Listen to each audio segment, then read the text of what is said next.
The text message arrived on December 15th while I was in the middle of reviewing purchase orders for the Children's Hospital toy drive.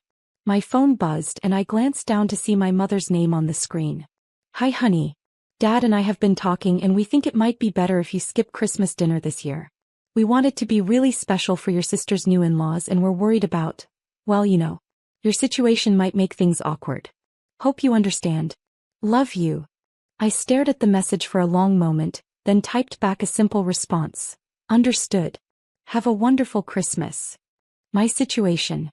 That was my family's delicate way of referring to what they perceived as my complete inability to get my life together. At 31, I was unmarried, lived in a modest apartment, drove a 10-year-old car, and worked what they considered a dead-end job at a nonprofit organization. What they didn't know was that the nonprofit organization was actually mine. The Rivera Foundation, which I'd started 5 years ago with money from selling a tech startup, had quietly become one of the largest children's charities in the state. But I'd never corrected their assumptions about my work because I was curious to see how they'd treat someone they thought was unsuccessful. The answer, apparently, was to uninvite them from Christmas. I set my phone aside and returned to the purchase orders spread across my desk. The annual Christmas toy drive was our biggest event of the year, and this year we were providing gifts for over 3,000 children from low-income families across the city. My assistant Marcus knocked on my door. The mall Santa called again about the schedule for Saturday. "Send him in," I said. A few minutes later, Tony Martinez entered my office, still wearing his red suit from his shift at Westfield Mall. Tony had been playing Santa for 15 years, but this was his first year working with our foundation's toy distribution program. "Ms. Rivera," he said, settling into the chair across from my desk, "I wanted to talk to you about Saturday's event." "What's on your mind, Tony?" "Well, it's about the kids. They keep asking about you specifically." "What do you mean?" "I mean they know you're the one who bought all their toys. Word gets around in these neighborhoods. The parents have been talking and now the kids all want to meet the toy lady, who made sure every child on our list gets exactly what they asked for." This year's toy drive had been our most ambitious yet.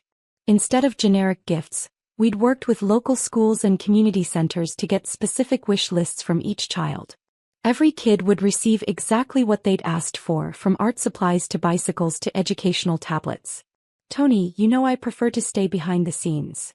"I know, but these kids, they've never had anyone care enough to get them exactly what they wanted for Christmas. They know someone special made this happen and they want to say thank you." I looked out my office window at the December afternoon sky, gray with the promise of snow. "What are you suggesting?" "Come to the distribution event on Saturday. Let the kids meet you. Let them see that there are people in the world who care about them." "I'll think about it." "There's something else," Tony said, shifting in his chair. "The news stations have been calling. They want to cover the story of the anonymous donor who spent $500,000 to make sure every child in the city gets their Christmas wish." $500,000. It was a significant amount, but not difficult for someone whose foundation had an annual budget of $12 million. Still, I understood why it seemed extraordinary to others. "What did you tell them?" "That I'd have to ask the donor. But Ms. Rivera, this story could inspire other people to give. It could help other children." Before I could respond, my phone rang. The caller ID showed Westfield Mall. "This is Sophia." "Ms. Rivera. This is Janet from Mall Management. I'm so sorry to bother you, but we have a situation here with Santa's area." "What kind of situation?" "Well, there are about 50 kids here asking Santa when they're going to meet the toy lady. Their parents are saying you bought Christmas presents for the whole neighborhood. Is this true?" I looked at Tony, who was grinning widely. "It's complicated. The thing is, these kids are really excited and their parents are trying to figure out how to thank you. Some of them are crying, Ms. Rivera. They're saying it's the first time their kids will have a real Christmas." I felt my chest tighten. This was exactly why I'd started the foundation in the first place. "Janet, can you give me an hour to think about this?" "Of course. But I should mention there's a news crew here. They heard about the story and they want to interview the anonymous donor." After hanging up, I sat in silence for a few minutes. Tony waited patiently, his Santa suit a reminder of the magic that Christmas could bring to children who rarely experienced it. "Tony, what would you do?" "I'd go meet those kids," he said without hesitation. "I've been Santa for 15 years, and I've never seen children as excited as they are about meeting you. But I've always kept the foundation's work private. Why? It was a good question. Why had I kept it private? Part of it was wanting to focus on the work rather than the recognition. Part of it was not wanting my family to treat me differently because of money. But mostly I realized it was fear. I guess I've been afraid that if people knew about the money, they'd assume that's all there is to me. Ms. Rivera, I've watched you work for months now. You don't just write checks. You know the name of every child we're helping. You've visited their schools, met with their teachers, talked to their parents. The money is just a tool. You're the one who cares. My phone buzzed with another text from my mother. Just wanted to make sure you're okay with Christmas plans. We really do love you, even if you're not where we hoped you'd be in life. Not where they hoped I'd be in life. They only knew. Tony, I said, making a decision, let's go meet some kids. The drive to Westfield Mall took 20 minutes, during which Tony filled me in on some of the families we'd be helping. There's Maria Gonzalez, she's 8, asked for art supplies because she wants to be a painter. Her mom works 3 jobs and was crying when she heard we got Maria a full art set with an easel. What about the boy who wanted the bicycle? Tommy Williams. He's 10, been walking 2 miles to school every day because his family can't afford a bike. When his dad heard we got him the exact model he asked for, he called me crying. And the little girl who wanted the tablet for schoolwork? Aisha Johnson. She's brilliant. Teachers say she's reading at a high school level in 4th grade. Her family doesn't have a computer at home, so she's been doing homework at the library. The educational tablet we got her will change everything. By the time we arrived at the mall, I was fighting back tears. This was why the foundation existed.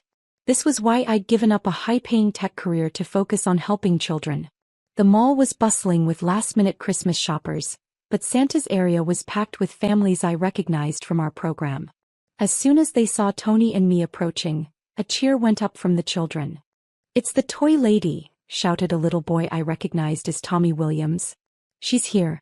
She's really here," called out Maria Gonzalez. Before I knew it, I was surrounded by dozens of children and their parents, all trying to thank me at once. "Ms. Rivera," said a woman I recognized as Tommy's mother, "I can't express what this means to our family. Tommy has been so excited about his bicycle that he's been practicing riding in the parking lot at our apartment complex." "You got Aisha exactly what she needed for school," said another parent. "She's been talking about all the learning programs she can use on her tablet." An older woman approached, tears in her eyes. "I'm Maria's grandmother. That little girl has been drawing pictures of you, calling you her fairy godmother. She says when she grows up she wants to help kids just like you do." I knelt down to Maria's level. "Can I see some of your artwork?" She shyly pulled out a folded piece of paper from her pocket. It was a drawing of a woman surrounded by children, with "Thank you, toy lady" written in careful crayon letters across the top. "This is beautiful, Maria. Keep practicing your art, okay?" "I will. And someday I'm going to help kids too, just like you." As I moved through the crowd, meeting each child and their families, I felt a warmth that had nothing to do with the mall's heating system. These families didn't care about my net worth or my business success. They cared that someone had seen their children's needs and responded with generosity and love.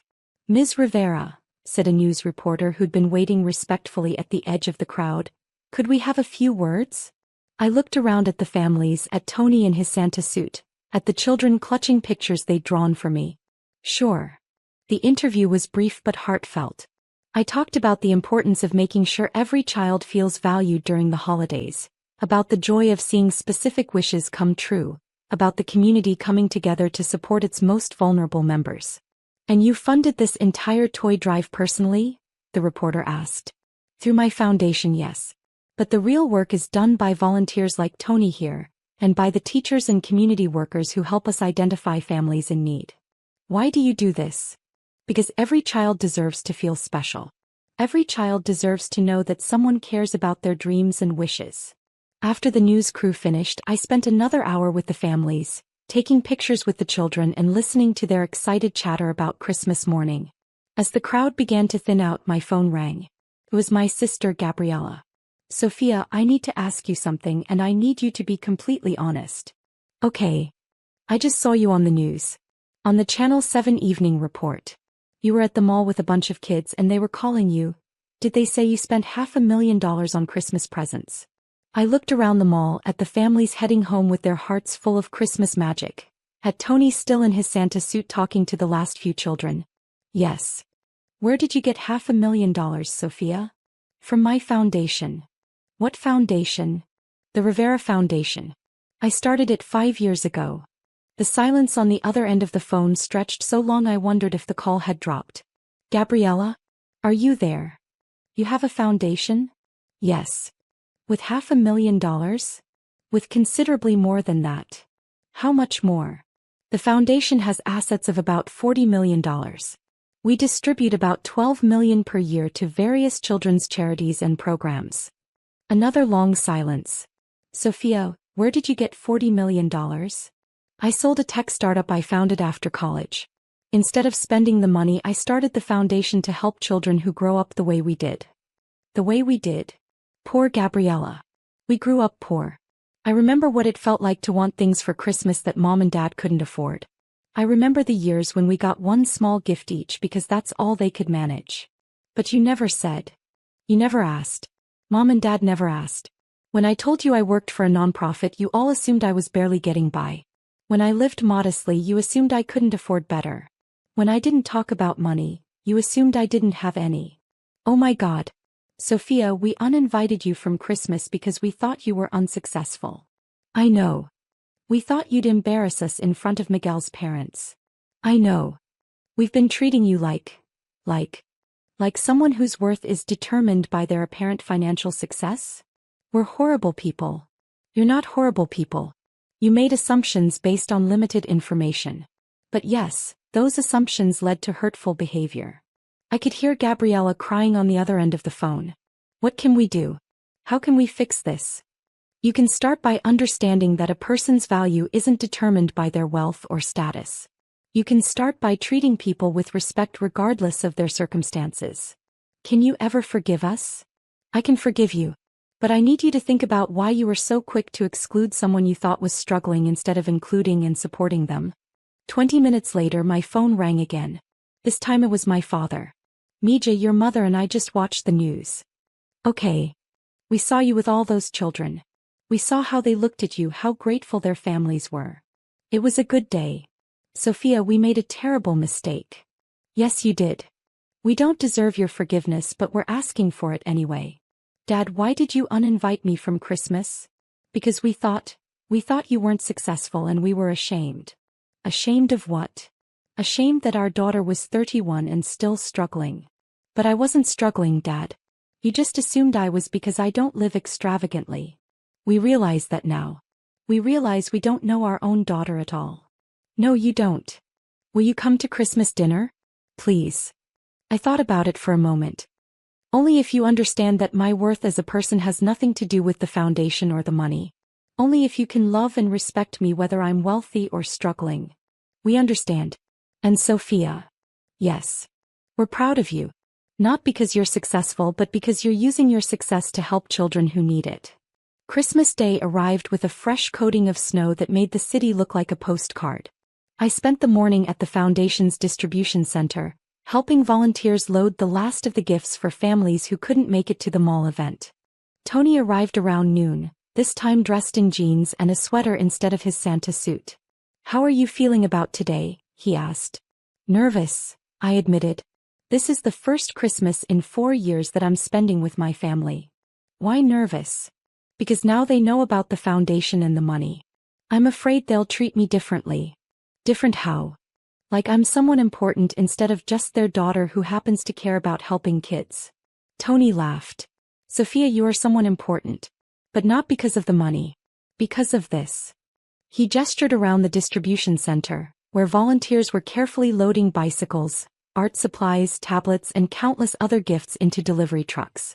Because of your willingness to see children's needs and respond with action. Because of your commitment to making sure no kid feels forgotten during the holidays. At 3 p.m. I arrived at my parents' house for Christmas dinner.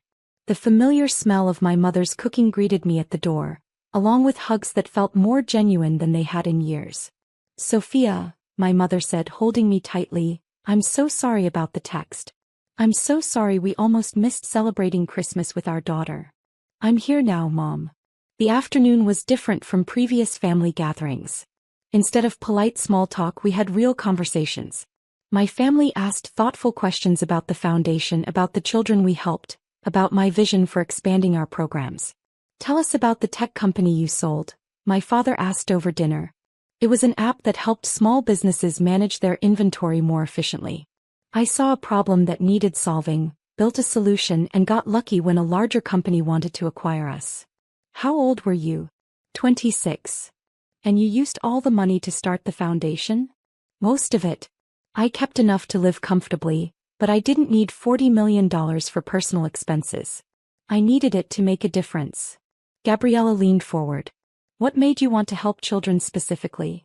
Do you remember Christmas when I was 12 and you were 10? Which one? The one where Mom and Dad could only afford to give us each one gift, and you gave me half of yours because you could see I was disappointed? Gabriella's eyes filled with tears. I remember. That's when I decided that if I ever had the means, I'd make sure other kids didn't have to choose between their own happiness and their siblings. And now you're doing that for thousands of children, my mother said proudly. We're doing that, I corrected. The foundation is just the funding. The real work is done by teachers, social workers, volunteers, and families who care about their communities.